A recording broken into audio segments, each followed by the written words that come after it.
जय श्री राम लला सरकार, जय मानी कुंभला। यह विषय सत्यता चौंकाने वाला है। 43 देश ऐसे हैं जो इस्लामिक देश हैं और 43 में 23 देश ऐसे हैं जो कि पूर्णतया इस्लामिक देश घोषित कर चुके हैं, हो चुके हैं।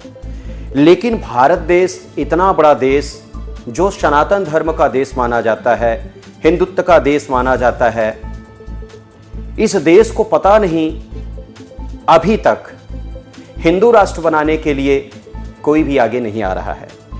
सच बात तो यही है, कई बार मुझे ऐसा लगता है कि सनातन धर्म के जो अनुयायी हैं, हिंदू भाई हैं, उनके साथ कहीं ना कहीं खिलवाड़ हो रहा है, उनके साथ कहीं ना कहीं धोखा हो रहा है। अगर खिलवाड़ नहीं होता तो भारत देश हिंदू राष्ट्र बन जाता। भारत में जो गौ माता पूजी जाती हैं, जिनके चरणों का रज भगवान राम भगवान कृष्ण लिए हैं, और सनातन धर्म गौ माता के चरण रज लेने के लिए गर्जना करते हुए बार बार प्रेरित करता है सनातन पुत्रों को। गौ माता को राष्ट्र माता के रूप में स्थापित कर दिया जाता। पावन श्री रामचरितमानस जो पूरे विश्व को गर्वित करने का मादा रखता है, विषय रखता है, उस ग्रंथ को राष्ट्रीय ग्रंथ घोषित अभी तक कर दिया जाता, लेकिन अभी तक नहीं किया गया। मुझे तो कभी कभी लगता है कि इसके दो कारण हैं। प्रथम कारण, एक तो जो राजनेता हैं उनके पास इसके अलावा कोई मुद्दा नहीं बचा है। अगर गौ माता को राष्ट्रमाता के रूप में स्थापित कर दिए, श्री रामचरितमानस को राष्ट्रीय ग्रंथ के रूप में स्थापित कर दिए, तो इनके पास कोई मुद्दा बचने वाला नहीं, इसलिए इस मुद्दे को रखे हैं। दूसरा विषय भाषा का है। दुर्भाग्यपूर्ण यह है, भारत देश में ही सनातन धर्म सिमट के रह गया। यहां तक कि पूरे विश्व को स्पर्श करना चाहिए, पूरा विश्व सनातन धर्म को लेके अपितु गर्वित तो है, लेकिन सनातन धर्म का जो तेज, जो प्रकाश, जो विशालता दिखना चाहिए वो नहीं दिख रहा है। मुझे तो ऐसा लग रहा है कि भारत देश में ही सनातन धर्म सिमट के रह गया। उसका मूलतः कारण यह है भाषा। आप देखिए, मध्य प्रदेश में जाइए अलग भाषा, पंजाब में जाइए अलग भाषा, गुजरात में जाइए अलग भाषा, तमिल में जाइए अलग भाषा।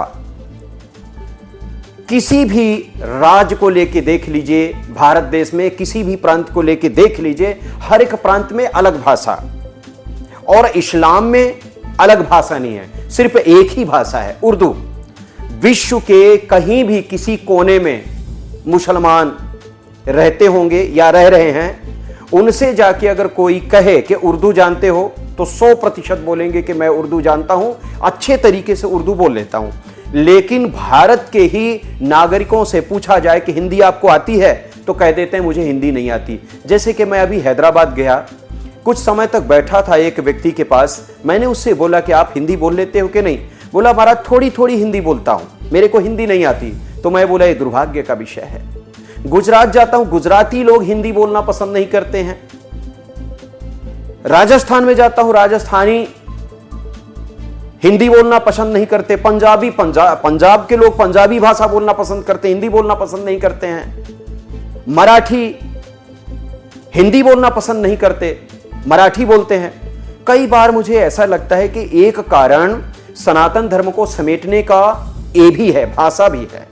अगर पूरे भारत में सिर्फ और सिर्फ हिंदी को महत्व दिया जाए और हिंदी भाषा को पूर्णतः चरम सीमा पे लाया जाए, तो सच बात तो यही है कि इससे सनातन धर्म का ग्रोथ हो सकता है, उत्थान हो सकता है, प्रगति हो सकती है। अगर ये भाषा सिमट के रह गई तो सनातन धर्म भी सिमट के रह जाएगा। मुझे ऐसा लगता है एक कारण इस्लाम का बढ़ने का ये भी है। और एक किसके वजह से बढ़ रहा है इस्लाम भारत देश में? सिर्फ और सिर्फ इन राजनेताओं के वजह से। राजनेता अपने कुर्सी को छोड़ने के लिए तैयार नहीं है। सनातन धर्म चला जाए, हिंदुत्व चला जाए, गौ माता चली जाए, सदग्रंथ चले जाएं, लेकिन इनकी कुर्सी ना जाने पाए। एक कुर्सी के लिए अपने देश को बेच सकते हैं, राष्ट्रीय ग्रंथ को बेच सकते हैं, गौ माता को पशु रूप में कटने के लिए छोड़ दे सकते हैं। इनके पास और कोई चारा नहीं है और कोई रास्ता नहीं है।